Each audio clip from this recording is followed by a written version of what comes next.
Mini ব্লগে সবাইকে অনেক ওয়েলকাম। তো আজকে চলে এসেছি একটা পার্সেল ওপেনিং করতে। তো চলো এই শাড়িটা আনবক্সিং করা যাক। তো এই শাড়িটা তোমরা নবমীর দিন রাতে পরতেই পারো, ফ্লিপকার্ট থেকে নেওয়া আর খুবই কম প্রাইসে নেওয়া। তো চলো দেখে নেওয়া যাক আগে শাড়িটা, তারপর তোমাদের প্রাইসটা বলছি। এই যে দেখো একটা রাসু কাপড়ের শাড়ি, এটা নিশ্চয়ই রাসু কাপড় বলে, তোমরা আমি যদি ভুল হয়ে থাকি তোমরা কমেন্ট করে জানাবে। তার মধ্যে পুঁতির কাজ করা, মাত্র 250 টাকা দাম।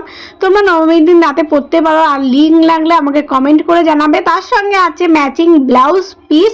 তো চলো শাড়িটা পরে দেখা যাক আমাকে দেখতে ঠিক কেমন লাগছে।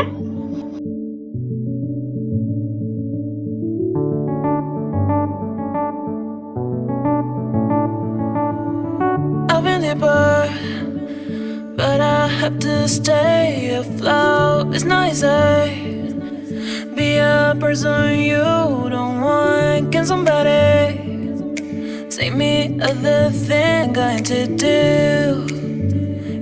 to do.